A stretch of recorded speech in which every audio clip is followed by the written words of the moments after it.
एक लड़की जिसे हरदम कामसूत्र ही सोचता है, उसे कोई लड़का देखे तो वो घपाघप शुरू कर देती है, मानो कि उसे सेक्स का लगती लग चुका है। वो शहर में कोई भी ऐसा लड़का नहीं है जिसके साथ उसने आपस उतना कटाया हो। तो फिर चलिए देखते हैं लड़की का ठरक कहाँ तक पहुँचता है और फिर अपने आप को कितनों से जुदाएगी। मूवी की शुरुआत में रिया नाम की एक लड़की को दिखाया जाता है जो रोनी नाम का लड़के के साथ घपाघप कर रही होती है, लेकिन यहाँ पर लड़की को बहुत जोड़ का चाहिए था और फिर लड़का दे नहीं पा रहा था, इसलिए बहुत जोड़ के करने की कोशिश में वो बीमार पड़ जाता है और फिर बाथरूम में जाके वॉमिटिंग करने लगता है। उसके बाद लड़की भी भागते भागते बाथरूम में जाती है और फिर उसे संभालने की कोशिश करती है और उसे टच करके ही अपने आप को सेटिस्फाई करने की कोशिश करती है। उसके बाद वो सीन वाई पे शिफ्ट होता है और फिर रेजरस नाम के एक आदमी को दिखाया जाता है जो बहुत ही ज्यादा सैड था, क्योंकि उसकी बीवी ने अभी अभी डिवोर्स का बात कही थी, जिसकी वजह से उसे अब घपाघप नहीं मिलने वाला था। उसके बाद रेजरस अपनी बीवी को मिलने के लिए एक होटल में जाता है और फिर वहाँ पर बातचीत करने लगते हैं, लेकिन इन दोनों के बीच बात नहीं बनता। रेजरस का इंजन बहुत बड़ा था जिसकी वजह से उसकी बीवी को बहुत ज्यादा पेन हो रहा था, इसलिए वो वहाँ से गुस्सा होकर चली जाती है।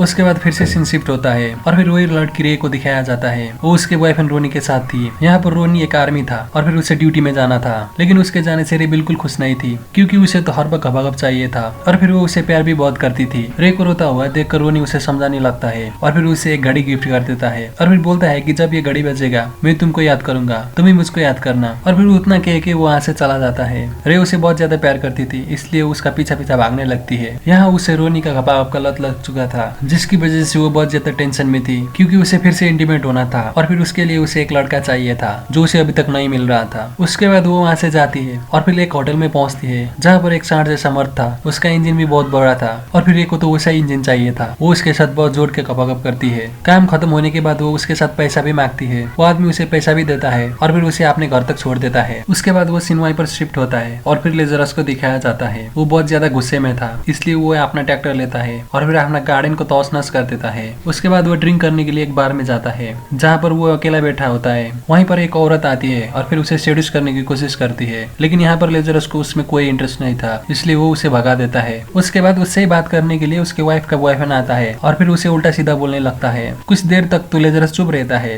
लेकिन कुछ देर में उसका गुस्सा हाथ पार कर देता है और फिर वो उसे मार देता है। दूसरी तरफ रे को दिखाया जाता है। वो अपने लड़की दोस्त के साथ पार्टी में आई थी। वो लोग वहाँ पर फुल मजे से ड्रिंक करते हैं। वहीं पर एक ड्रग डीलर भी होता है। वो ड्रग लेके आता है और फिर रे को भी एक चक्की दे देता है। उसके बाद रे भी वो एक चक्की ले लेती है, जिसकी वजह से वो नशा में धुत हो जाती है। उसके दूसरे तरफ लेजरस को दिखाया जाता है। वो अभी भी बहुत ज्यादा गुस्से में था, इसलिए वो अपना घर का सारा सामान तोड़ रहा था, क्योंकि वो अपना वाइफ का कोई भी सामान वहाँ पर रखना नहीं चाहता है, इसलिए वो उसका सारा सामान तोड़ के फेंक देता है। सारी चीजों को तोड़ने के बाद वो अपना गिटार निकालता है और फिर उसे बजा के गाना गाने लगता है। दूसरी तरफ रे को दिखाया जाता है जो ग्राउंड में इधर उधर नाच रही थी। वो नशे में पूरी तरह से धुत थी। वहीं पर उसके पास में एक लड़का आता है और फिर उसके पास जबरदस्ती घपाघप करने लगता है। रे को तो कोई भी पता नहीं था, इसलिए वो आदमी रे को बहुत इंजॉय करके पेल देता है। उसके कुछ देर में रोनी का साथी वहाँ पर आता है और वो देखता है कि रे वहाँ पर नेकेट पड़ी हुई है, इसलिए वो उसे कार में डाल के लेके जाता है। जाते वक्त रास्ते में रे को होश आता है। उसको होश में आने के बाद वो लड़का उसे बोलता है कि मैं तुम्हारे साथ इंटीमेट होना चाहता हूँ, लेकिन रे तो बहुत ज्यादा नशे में थी, इसलिए उसे अभी इंटीमेट नहीं होना था,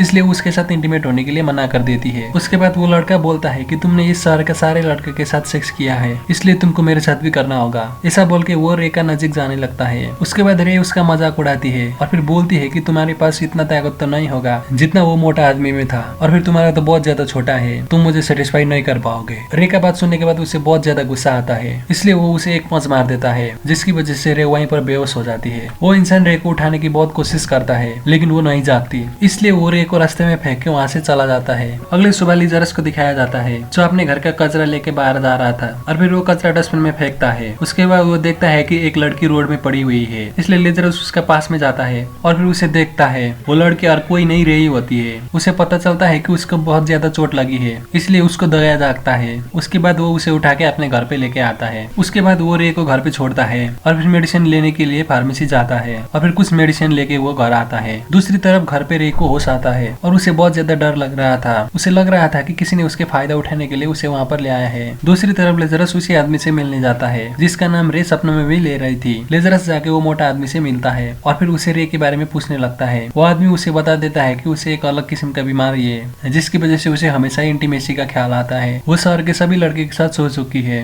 लेकिन कोई भी उसे सेटिस्फाई नहीं कर पाया है, इसलिए तुम भी सावधान रहना बोलता है। उसके बाद लेजरस घर पे आता है जहाँ पर रे जमीन में पड़ी होती है। लेजरस आके उसे जगाने की कोशिश करता है लेकिन वो नहीं जागती और फिर वो बेहोशी में ही उसके साथ इंटीमेट होने की ट्राई करती है, जिसकी वजह से लेजरस वहाँ से बाहर आता है और फिर बाइबल पढ़ने लगता है। उसके कुछ देर में लेजरस फिर से अंदर आता है और फिर फ्रिज से बहुत सारा आइस निकलता है और उसे बाथटब में डालता है और फिर उसमें कुछ पानी डाल के रे को वहाँ पर नहाने के लिए बोलता है, जिसकी वजह से उसका गर्म थोड़ा सा ठंडा हो। बर्फ की वजह से रे का भी दिमाग ठंडा होता है। उसके बाद दोनों ही वहीं पर सो जाते हैं। रात में रे को होश आता है। वो अपने आप को एक फार्म में पाती है जहाँ पर वो रोनी को भी देखने लगती है। दरअसल वो नींद में ही चल के वहाँ पर आई थी। उसके कुछ देर में वहाँ पर लेजर्स पे आता है और फिर उसे उठा के घर के अंदर लेके जाता है। उसके बाद उसे पता चलता है कि रे की मेंटल कंडीशन ठीक नहीं है, इसलिए वो अपने गैरेज में जाता है और फिर एक बड़ा सा चेन लेके आता है और वो चेन उसके पैर में बांध देता है, जिसकी वजह से वो भाग ना पाए। इसी तरह से समय गुजरता जाता है। 2 दिन के बाद रे को फिर से होश आता है। वो इस पर पूरी तरह से होश में होती है लेकिन वो देखती है कि उसके शरीर पर चेन बांधा हुआ है, इसलिए वो बहुत ज्यादा गुस्सा करती है और फिर लेजरस को वो चेन खोलने के लिए बोलती है, जहाँ पर लेजरस उसे शांत बनाने की कोशिश करता है और फिर उसे उसका लाइफ के बारे में पूछने लगता है, जहाँ पर रे मुझे कुछ भी पता नहीं है लेकिन मुझे अभी यहाँ से जाना है, इसलिए तुम जल्दी से जल्दी ये चेन खोल दो। लेकिन लेजरस बोलता है कि तुम अभी यहाँ से नहीं जा सकती हो और तुम्हारी बीमारी की वजह से पूरी शहर ने तुम्हारा फायदा उठा रखे है और फिर मुझे पता है जब तुम बाहर जाओगी तुम फिर से वही गलती दोहराओगी जिसकी वजह से तुम इस कंडीशन में आई हो, इसलिए जब तक तुम ठीक नहीं होती तुम कहीं पर नहीं जाओगी। रे को उसके साथ बहुत ज्यादा गुस्सा आता है, इसलिए उसको मार के गिरा देती है और फिर वो वहाँ से भागने लगती है और घर के बाहर तक पहुँचती है, लेकिन उसको चेन से बांधा हुआ था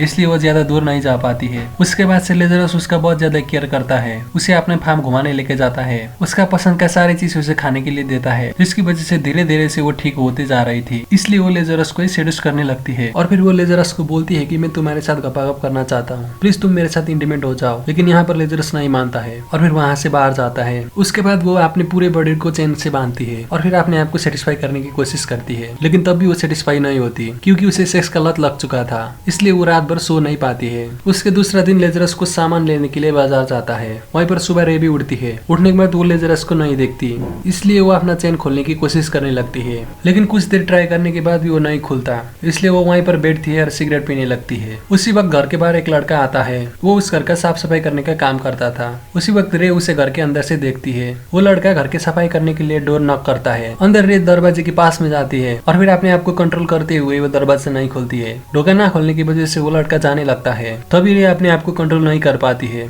और फिर दरवाजा खोल देती है। दरवाजा खोलने का आवाज सुन के वो लड़का भी फिर से घर के अंदर आता है। लड़का को अंदर आने के बाद रे उसमें कूद पड़ती है और फिर उसके साथ इंटीमेट होने लगती है। उसके कुछ देर में वहाँ पर लेजरस आता है और फिर घर के अंदर उन दोनों को इंटीमेट होता हुआ पाता है, इसलिए वो उस लड़के को लात मार के वहाँ से भगा देता है। उसी वक्त लेजरस का दोस्त वहाँ पर आता है और फिर उसे इतने दिन गायब होने का वजह पूछने लगता है। तभी लेजरस भी उसे सारा बात सच सच बता देता है। उसके बाद उसका दोस्त उसे बताता है कि तुम उसके साथ इंटीमेट होना ही पड़ेगा क्योंकि उसे उसका जरूरत है, लेकिन यहाँ पर लेजरस साफ साफ मना कर देता है और फिर बोलता है कि इस वक्त वो बीमार है और उसे ट्रीटमेंट का बहुत ज्यादा जरूरत है, इसीलिए मैं चाहकर भी उसके साथ इंटीमेट नहीं हो सकता। उसके बाद उसका दोस्त उसे बताता है कि तुम बहुत अच्छे काम कर रहे हो, लेकिन अब तुम्हें पुलिस को इन्फॉर्म करना पड़ेगा क्योंकि तुमने उसे चेन से बांध रखा है। तब लेजरस बोलता है कि मैं सिर्फ उसका ट्रीटमेंट कर रहा हूँ, जब वो ठीक हो जाएगी मैं अपने आप उसे छोड़ दूंगा, पुलिस को इन्फॉर्म करने की कोई भी जरूरत नहीं है। दूसरी तरफ लेजरस का दोस्त अंदर जाकर रे से बात कर रहा होता है। वो एक धार्मिक इंसान होता है, इसलिए वो रे को सही गलत अच्छा बुरा बात सिखा रहा होता है। तभी वो उसे पूछता है कि तुम्हें स्वर्ग और नर्क पता है? तभी रे बोलती है कि मुझे कुछ भी पता नहीं है, लेकिन मेरे लिए स्वर्ग तो रोनी है।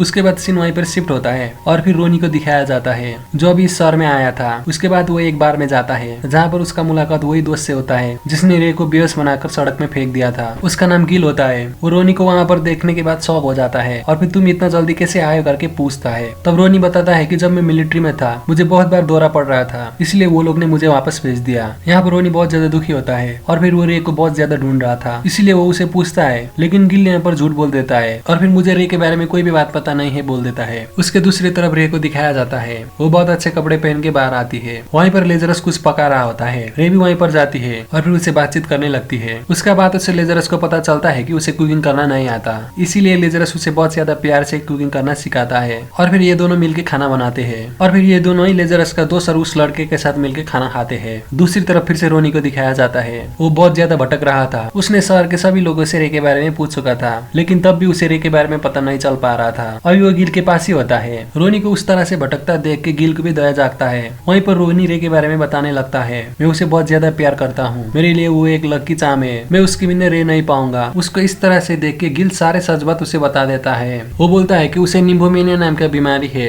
जिसकी वजह से उसे हरदम कामासूत्र ही सोचता है, और फिर वो ये सर के सारे लोगों के साथ सो चुकी है। गिल का बात सुन के रोनी को बहुत ज्यादा गुस्सा आता है और फिर वो जाके गिल को मारने लगता है। उसके बाद वो घर से निकलता है और फिर उसी का गाड़ी लेके वहाँ से जाता है। उसके दूसरी तरफ लेजरस और रे को दिखाया जाता है, जहाँ पर लेजरस रे को बोलता है कि तुम अब ठीक हो चुकी हो, कल से तुम आजाद हो, और फिर वो उसका चेन काट देता है। उसके बाद रे उसे थैंक यू बोलती है और तुम बहुत अच्छे गाना गाते हो, क्या तुम मेरे लिए एक गाना गाओगे? उसके बाद लेजरस अपना गिटार निकालता है और फिर उसे बजा के गाना गाने लगता है। उसके दूसरा दिन लेजरस रे को लेकर शहर जाता है और शहर पहुंचने के बाद उसे बोलता है कि आज से तुम फ्री हो, तुम जहाँ जाना चाहो वहाँ पर जा सकती हो, मैं तुम्हें नहीं रोकूंगा। उसके बाद रे उसे बोलती है कि मैं सुपरमार्केट जाना चाहती हूँ, लेकिन तुम यहीं पर वेट करना, मैं वहाँ से आके तुम्हें मिलूंगी। और फिर वो सुपरमार्केट चली जाती है। उसके बाद रे सुपरमार्केट के अंदर घूम रही होती है। वहीं पर वो अपने मॉम को देखती है। वो अपनी माँ के पास में जाती है और फिर उसे बातचीत करने लगती है और फिर उसे पूछती है कि क्या आप मेरे साथ कॉफी खाने चलोगी? लेकिन उसके माँ कॉफी खाना जाने से मना कर देती है, जिसकी वजह से रे को बहुत ज्यादा गुस्सा आता है। और फिर वो बोलती है कि तुम्हारी वजह से मेरा ये हालत हुआ है, तुम्हें पता था मेरा सौतेला बाप हमेशा ही मेरा फायदा उठाता था, छोटी उम्र से ही वो मेरा रेप करता था, फिर भी आपने कुछ नहीं बोला, उसका घिनौना हरकत को भी आपने सपोर्ट किया, जिसकी वजह से मैं आज इस तरह का रोग का शिकार हूँ, जिससे बाहर निकलना मुझे बहुत मुश्किल हो रहा है, बोलती है। और फिर उसे और भी ज्यादा गुस्सा आता है और फिर एक क्लीनर लेके अपने ही माँ को मारने लगती है। उसके बाहर लेजरस को दिखाया जाता है, जो एक औरत के साथ बात कर रहा था। तभी वो सुपरमार्केट के अंदर देखता है, जहाँ पर बहुत ज्यादा भीड़ हो रखा था, जहाँ पर रे को बहुत सारे लोग खींच रहे होते हैं।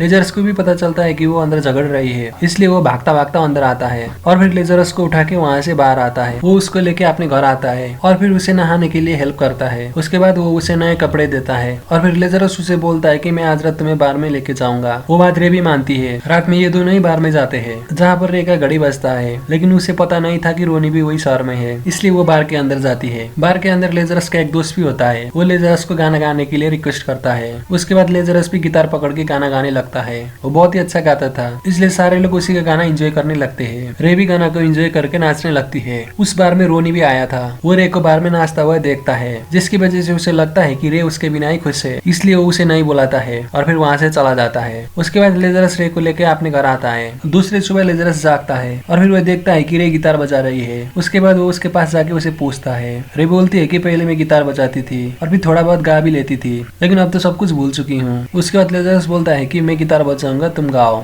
उसके बाद लेजरस गिटार बजाने लगता है और फिर रे गाने लगती है। उसके कुछ देर बाद रोनी वहाँ पर आता है। उसके हाथ पर एक गन भी होता है। रोनी को वहाँ पर लेजरस ने भी रे को फायदा उठाया जैसा लगता है और फिर उसे एक पंच मार के वहीं पर गिरा देता है। उसके बाद उसे गन पॉइंट में लेता है। वहीं पर लेजरस बोलता है कि अगर तुमको मेरे को मार के शांति मिलता है तो मार दो, लेकिन मेरा इस लड़की के साथ कोई भी रिलेशन नहीं है, मैंने तो सिर्फ इसका हेल्प किया है। उसके बाद रे रोनी को शांत बनाती है और फिर उसे समझाने लगती है। उसके बाद लेजरस अपने दोस्त को कॉल करके वहाँ पर बुलाता है। कुछ देर में लेजरस का दोस्त भी वहाँ पर आता है और फिर रोनी बोलता है कि मैंने रे को बहुत ज्यादा प्यार किया, मैंने अपने आप से भी ज्यादा उसे प्यार किया, लेकिन उसने मुझे धोखा दिया। उसके बाद लेजरस का दोस्त रोनी को रे के रोग के बारे में सारी बात बता देता है और उसे बोलता है कि रे ने जो कुछ भी किया उसकी रोग की वजह से किया, अपनी मर्जी से नहीं किया। उसके बाद वो लोग रे को ही पूछते हैं कि वो क्या करना चाहती है। तभी रे बोलती है कि जब मैं रोनी के पास होती हूँ तब मैं अपने आप को कंट्रोल कर पाती हूँ, अगर उसने अब मुझे छोड़ दिया तो मेरे पास मरने के अलावा और कोई भी ऑप्शन नहीं होगा, तब तो मैं मरी जाऊंगी। रे के बात सुनने के बाद रोनी को भी बहुत ज्यादा बुरा लगता है और फिर वो रे को एक्सेप्ट करता है। उसके कुछ टाइम बाद इन दोनों का शादी होता है और फिर ये दोनों ही कार में हनीमून के लिए जाते हैं और यहीं ये मूवी खत्म होता है। दोस्तों, आप लोगों को ये मूवी कैसा लगा कमेंट करना ना भूलिए, साथ ही साथ लाइक शेयर एंड सब्सक्राइब भी कर दीजिए।